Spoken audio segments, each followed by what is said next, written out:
नमस्कार बच्चों, कैसे हो? आपकी पढ़ाई अच्छी चल रही होंगी, उम्मीद करती हूँ। बच्चों, हमने लास्ट वीडियो में 1909 के अधिनियम के बारे में विचार विमर्श किया था। उसकी परिस्थितियाँ क्या रही थी, ब्रिटिश सरकार 1909 के अधिनियम को लेकर क्यों आई, ये सब हमने देखा। उसमें क्या प्रावधान किए गए, किस वर्ग को सॉरी किस वर्ग को आरक्षण का प्रावधान दिया गया, वो क्यों दिया गया। राष्ट्रीय आंदोलन को कुचलने के लिए ब्रिटिश सरकार ने जो जितने भी मंतव्य थे उनको पूरा करने के लिए ही 1909 के अधिनियम में कुछ ऐसी धाराएं जोड़ी कि उन्होंने हिंदू और मुसलमानों में के बीच में जो सांप्रदायिकता के बीच थे वो बो दिए, जो अंततः भारत विभाजन का कारण बने। उन्हें पृथक से आरक्षण दिया गया। पहले लीग का गठन किया, आगा खां और मिंटो जो वायसराय के नेतृत्व में, उसके बाद उन्हें पृथक आरक्षण दिया गया। अब हम देखते हैं 1919 का भारत सरकार अधिनियम जो हमारे सिलेबस में है। बच्चों, इसका नाम मॉन्टेग्यू चेम्सफोर्ड सुधार भी इसे कहते हैं, क्योंकि इसे 1919 के एक्ट में उस समय जब इसे पारित किया गया तो वहाँ जो भारत मंत्री था लॉर्ड मॉन्टेग्यू था और गवर्नर जनरल चेम्सफोर्ड था। ठीक है, जैसे 1909 के अधिनियम को क्या कहा गया था, मार्ले मिंटो सुधार। उस समय भारत मंत्री कौन था, मार्ले, और गवर्नर जनरल मिंटो। ठीक है, तो इसलिए उसका नाम भी ऐसा ही था। 1919 के एक्ट का नाम लॉर्ड मॉन्टेग्यू और गवर्नर जनरल चेम्सफोर्ड के नाम पे मॉन्टेग्यू चेम्सफोर्ड सुधार भी से कहते हैं। ठीक है, अब ये देखिए कि इसको पारित करने के कारण क्या थे। 1919 के एक्ट को क्यों लाया गया ब्रिटिश सरकार द्वारा, तो आप देखिए कि 1909 के एक्ट द्वारा हिंदू मुस्लिम विभेद को बढ़ावा दिया गया था। कैसे दिया गया था, उन्हें पृथक प्रतिनिधित्व देके, उन्हें आरक्षण देके, अपनी सीटों से उनकी जनसंख्या के अनुपात में ज़्यादा सीटें बढ़ा के। अब इस बात से जो कांग्रेस के उग्रवादी नेता थे उग्र राष्ट्रीयता की नीति अपनाकर अपनी आतंकवादी गतिविधियां तेज कर रहे थे। उदारवादी नेताओं का प्रभाव बढ़ाने के लिए उन्हें संतुष्ट करना आवश्यक था। अब आप देखिए 1909 के समय में वही बंगाल विभाजन का जो आंदोलन था, बंग भंग आंदोलन चल रहा था, तो उदारवादी नेताओं को यहाँ पे वो संतुष्ट करना चाहते थे ताकि उग्रवादी नेताओं को दबाया जा सके और उदारवादियों को उभारा जा सके। लखनऊ समझौता 1916 द्वारा कांग्रेस और मुस्लिम लीग में एकता का गठन हुआ। ध्यान रखना बच्चों, 1916 में जो कांग्रेस का अधिवेशन हुआ जिसकी अध्यक्ष अंबिका चरण मजूमदार थी, तो 1916 में यहाँ दोनों धड़ों मुस्लिम लीग और कांग्रेस का विलय हो गया था। ध्यान रखना, एक हो गई थी। एनी बेसेंट एवं तिलक के नेतृत्व में होम रूल लीग आंदोलन का सफल संचालन होना, इनका भी एक एनी बेसेंट और तिलक का जो होम रूल लीग आंदोलन था वो भी सफल हुआ था। उन्होंने भी ब्रिटिश सरकार पे एक दबाव डाला कि आप भारतीयों को पूर्ण औपनिवेशिक स्वशासन दो उन्हें, और इसके लिए जो एनी बेसेंट थी, उसने एक आंदोलन चलाया, भारतीयों को संगठित किया। उसी तरह तिलक ने भी भारतीयों को संगठित किया, और अंत में एनी बेसेंट ने ये आंदोलन वापस, उसको गिरफ्तार भी किया गया। और लेकिन इसकी जब इन मांगों को मान लिया गया, पूर्ण ये जो औपनिवेशिक स्वतंत्रता की मांगे हैं उनको मान लिया गया, तो एनी बेसेंट ने अपना होम रूल लीग आंदोलन वापस ले लिया। अब देखिए अगला 1914 में प्रथम विश्व युद्ध का प्रारंभ होना। इसमें भारतीय सहयोग के बदले भारतीय नेता अधिक राजनीतिक रियायत मांगने की या पाने की आशा कर रहे थे।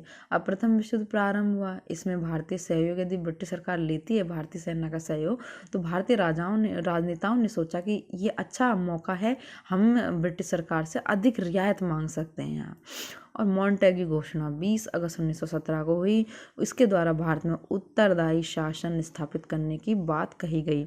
कौन सा उत्तरदायी शासन? उत्तरदायी शासन जो एनी बेसेंट के होम रूल लीग की मांग थी। इसी मांग पर ही एनी बेसेंट ने अपना आंदोलन वापस लिया। तो ये परिस्थितियाँ थी जिसके कारण जो एनी बेसेंट और तिलक ने अपना होम रूल लीग आंदोलन वापस लिया। ठीक है, तो अगर ये पूछा जाए कि मॉन्टेग्यू घोषणा कब हुई थी, तो 20 अगस्त 1917। आप लोगों को बेटा उसका याद रखना है इस डेट को। ऐसे ये घोषणा तभी कर दी गई थी जब वापस उस समय आंदोलन लिया गया था एनी बेसेंट और तिलक के द्वारा। तो आप देखिए कि इसके प्रावधान क्या थे। तो पहला, गृह सरकार में परिवर्तन किया गया। भारत परिषद जो इंडियन काउंसिल थी उसके सदस्यों की संख्या को 15 से घटाकर 12 कर दिया गया। अब तक जो 12 सदस्य थे इसमें, और इसमें 3 सदस्य अब भारतीय होंगे। भारत सचिव का वेतन इंग्लैंड के राजकोष से दिया जाएगा। जो अब तक भारत सचिव का वेतन है, जो भारत परिषद का प्रमुख होता था भारत परिषद सचिव, उसका वेतन इंग्लैंड के राजकोष से दिया जाएगा। इससे पहले भारत के राजकोष से उसका वेतन उठता था। इंग्लैंड में एक भारतीय उच्चायोग हाई कमिश्नर की नियुक्ति की गई, जिसका कार्य भारत सरकार के लिए अस्त्र शस्त्र खरीदना, व्यापारिक मामलों एवं इंग्लैंड में भारतीय विद्यार्थियों की देखभाल करना। ठीक है, William म्यूरे first SC high commissioner था। भारत सचिव के अधिकार कुछ कम कर दिए गए। ये तो हुआ गृह सरकार। गृह सरकार यानी कि जो भारतीयों के लिए वहाँ इंग्लैंड में जो परिषद थी, भारत परिषद, उसके मामले में क्या परिवर्तन हुआ। अब देखिए केंद्रीय सरकार यानी ये यहाँ थी, उसमें क्या परिवर्तन हुए। पहला, कार्यकारिणी में परिवर्तन। गवर्नर जनरल की कार्यकारिणी में सदस्य संख्या बढ़ाकर 8 कर दी गई।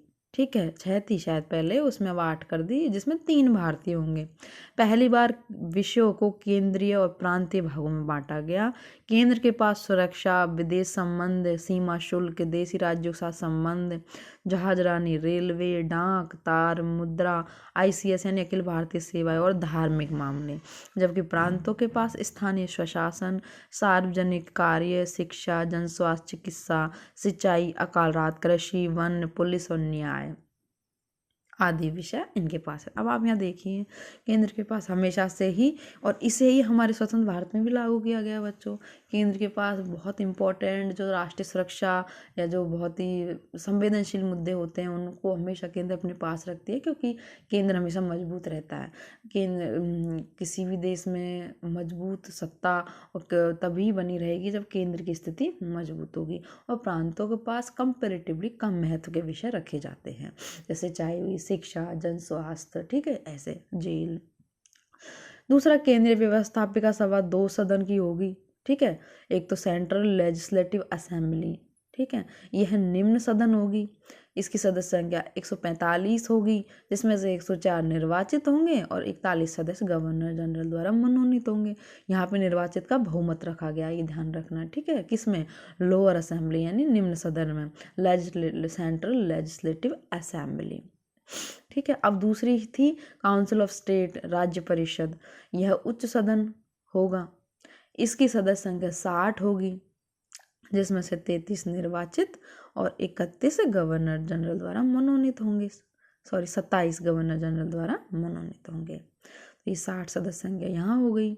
इसमें भी निर्वाचित का बहुमत है, यानी केंद्रीय व्यवस्थापिका में निर्वाचित सदस्यों का बहुमत रखा गया था। अब ये देखिए कि प्रांतीय सरकार में, ये तो था केंद्रीय सरकार में परिवर्तन, अब प्रांतीय सरकार में क्या परिवर्तन हुए। प्रांतीय विधानसभाओं की सदस्य संख्या बढ़ा दी गई 70%, जिसमें सदस्य निर्वाचित होंगे और 30% गवर्नर जनरल द्वारा मनोनीत होंगे।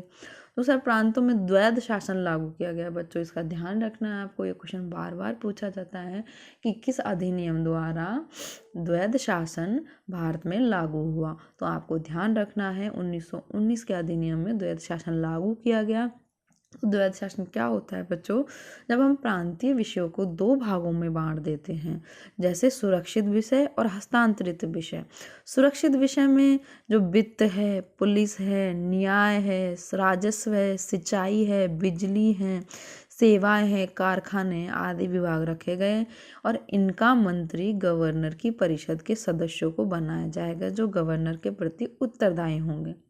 दूसरा, हस्तांतरित विषय, इसमें चिकित्सा, स्थानीय स्वशासन, स्वास्थ्य, कृषि, सहकारिता, पशुपालन, मापतोल आदि विषय रखे गए। इनका मंत्री निर्वाचित सदस्यों को बनाया गया, जो गवर्नर के साथ साथ प्रांतीय विधानसभाओं के प्रति भी उत्तरदायी होंगे। तो निर्वाचित सदस्य इसके मंत्री होंगे, जो गवर्नर के साथ साथ प्रांतीय विधानसभाओं के प्रति भी उत्तरदायी होंगे। तो पहली बार उत्तरदायित्व की भावना, आप देखिए ये लाइन बहुत इंपॉर्टेंट है कि गवर्नर के साथ साथ ये लोग प्रांतीय विधानसभाओं के प्रति भी उत्तरदायी होंगे। जैसे वर्तमान में हमारे विधानसभाओं के जो हमारी सरकार होती है वो अपनी जो लोकसभा और विधानसभा संसद के प्रति उत्तरदायी होती है, उसी तरह की उत्तरदायित्व यहाँ पे पहली बार स्थापित हुआ कि विधानसभा के प्रति उत्तरदायित्व होंगे मंत्रियों का, जैसे वर्तमान में भी है। चौथा, इस एक्ट द्वारा सामुदायिक चुनाव प्रणाली का विस्तार किया गया। अब सिखों, ईसाइयों और आंग्ल भारतीयों के लिए विधानसभाओं में स्थान आरक्षित कर दिए गए। अब उसका पहले तो 1909 के अधिनियम को और विस्तार दिया गया। पहले मुस्लिम थे, अब सिख, ईसाई, आंग्ल भारतीयों को भी विधानसभा में स्थान आरक्षित कर दिए गए। इस एक्ट द्वारा केवल 3% लोगों को मताधिकार दिया गया। यह एक्ट जो द्वैध शासन था, इसका 1 अप्रैल 1921 को लागू हुआ। एक्ट की 10 वर्ष की समीक्षा की व्यवस्था के अंतर्गत साइमन कमीशन को लाया गया था। तो ये इसके प्रावधान थे बच्चों, इन्हें याद रखना है। अब थोड़ी सी देख लेते हैं कि ये जो एक्ट आया तो इसमें क्या हमारे लिए लाभदायक था, इसका आलोचनात्मक थोड़ा समीक्षा हम करेंगे। 1919 का अधिनियम 1909 के भारत परिषद अधिनियम की तुलना में काफ़ी प्रगतिशील था। कैसे है बच्चों, आप देखो ये लाइन की काफ़ी प्रगतिशीलता, कहाँ इसमें प्रगतिशीलता दिखी आपको? जरा अगर आप लोग मेरी लाइन नीचे पढ़ने से पहले खुद के दिमाग से इस एक्ट को पढ़ के, इसके प्रावधानों को पढ़ के यदि ये दिमाग लगा पा रहे हो कि कहाँ प्रगतिशीलता थी, तो आप एक चीज़ यहाँ देखिए, मैं बताती हूँ कि प्रगतिशीलता के पॉइंट कहाँ हैं। तो सबसे पहले तो यहाँ पे जो उत्तरदायी, अभी मैंने बताया कि प्रांतीय विधानसभाओं के प्रति उत्तरदायी होंगे, तो पहली बार उत्तरदायी सरकारें बनी हैं, जो लोकतंत्र की क्या होती है, पहचान होती है। तो पहली बार प्रांतों में आंशिक उत्तरदायी सरकार का गठन हुआ। हालांकि आंशिक ही थी वो, क्योंकि पूरी तरह एक जो सुरक्षित विषय वाले वो गवर्नर हैं, जो मंत्री बनेंगे वो तो गवर्नर के काउंसिल के हैं, वो तो उत्तरदायी नहीं है। लेकिन जो हस्तांतरित विषय के जो मंत्री है वो ही उत्तरदायी हैं। तो पहला तो ये कि उत्तरदायी सरकार का गठन हुआ। दूसरा कि कहीं ना कहीं प्रत्यक्ष निर्वाचन लागू हुआ, चुनेगी यहाँ पे प्रत्यक्ष निर्वाचन की व्यवस्था, चुनाव होंगे अब। और मताधिकार जो पहले बहुत कम था उसे थोड़ा बढ़ा दिया गया, 3% हुआ। किंतु इसमें भी अब कुछ दोष थे, ये तो इसकी प्रगतिशीलता थी। तब इसके दोषों को देखते हैं हम कि द्वैध शासन जो यहाँ दोषपूर्ण है। प्रांतों में द्वैध शासन के अंतर्गत जो विषयों का विभाजन किया गया वो विसंगतिपूर्ण था। यद्यपि शिक्षा हस्तांतरित विषय थी, किंतु एंग्लो इंडियन और यूरोपियन नागरिकों की शिक्षा सुरक्षित विषय में रखी गई। उन्होंने शिक्षा में भी भेदभाव कर दिया। सोचो, वैसे तो शिक्षा हस्तांतरित विषय थी, इसका मंत्री होगा, लेकिन इन्होंने एंग्लो इंडियन और यूरोपियन नागरिकों की शिक्षा सुरक्षित विषयों में रख ली। मद्रास के मंत्री के.वी. रेड्डी ने कहा, आलोचना करते हुए, मैं बिना जंगलों के विकास मंत्री था, बिना सिंचाई विभाग के कृषि मंत्री, मैं बिना फैक्ट्री, खान बायलर, बिजली, श्रम आदि के उद्योग मंत्री था। उपलैंड कहता है कि द्वैध शासन अपने निर्माताओं के उद्देश्यों की पूर्ति करने में असफल रहा। इसने उत्तरदायी शासन की कोई वास्तविक शिक्षा प्रदान नहीं की। दूसरा, प्रांतों में जो वित्त विभाग आरक्षित विषयों के अंतर्गत था, अतः हस्तांतरित विभागों के मंत्री आवश्यक धन के लिए गवर्नर और नौकरशाही पर निर्भर रह गए। अतः प्रांतीय मंत्री कोई भी प्रभावशाली भूमिका नहीं निभा सके। अब आप बताओ, शिक्षा मंत्री है, सिंचाई मंत्री है, शिक्षा जेल के जो भी अधिकारी मंत्री है, वो वित्त तो उन्होंने रख लिया अपने पास, सुरक्षित विषयों में हस्तांतरित विषय दे दी सिंचाई। वैसे अब उनके मंत्री धन के लिए निर्भर रहेगा कि सुरक्षित विषयों का मंत्री उन्हें दे या गवर्नर काउंसिल सिफारिश करेगी तब उन्हें धन मिलेगा। तो कैसे वो अपनी भूमिका निभा पाएंगे? गवर्नरों को मंत्रियों के कार्यों में हस्तक्षेप करने की अनेक अनुचित शक्तियां प्रदान की गई, और जो गवर्नर थे मंत्रियों के कार्यों में हस्तक्षेप कर सकते थे। अंतिम स्वीकृति उन्हीं की होती थी किसी भी कानून कार्य के लिए, अतः मंत्रियों पर गवर्नर का प्रभाव था। इस अधिनियम में सांप्रदायिक निर्वाचन प्रणाली का और अधिक विस्तार हुआ। केंद्र में किसी भी उत्तरदायी सरकार का गठन नहीं किया गया था, यद्यपि पहले की तुलना में मताधिकार का विस्तार किया गया। या प्रांतों में ही आंशिक उत्तरदायी सरकार थी, केंद्र में किसी भी तरह की उत्तरदायी सरकार का गठन नहीं हुआ। तो अब 1919 का अधिनियम 1919 का अधिनियम के अंतर्गत गवर्नर की स्थिति, मंत्री विधायिका के साथ साथ गवर्नरों के प्रति उत्तरदायी था। मंत्रियों की नियुक्ति, पदच्युति, सलाह न मानने का अधिकार गवर्नर को था। विधायिका द्वारा पारित विधेयक पर वीटो शक्ति गवर्नर को थी। विधायिका सुरक्षा शांति के हित में किसी भी विधेयक को प्रमाणित करने की शक्ति से पारित होने से रोक सकता था। यानी शांति और सुरक्षा के नाम पे किसी भी विधेयक को पारित होने से गवर्नर रोक सकता था। सुरक्षित विषयों के विभाग के संचालन हेतु आवश्यक वित्तीय प्रावधान या विधेयक प्रमाणित कर सकता था। इस तरह के सभी प्रभावित विधेयकों के बारे में संसद को सूचित करना पड़ता था। गवर्नर विधायिका को भी भंग कर सकता था। 3 वर्ष का कार्यकाल था जो 1 वर्ष बाद वह भंग कर सकता था।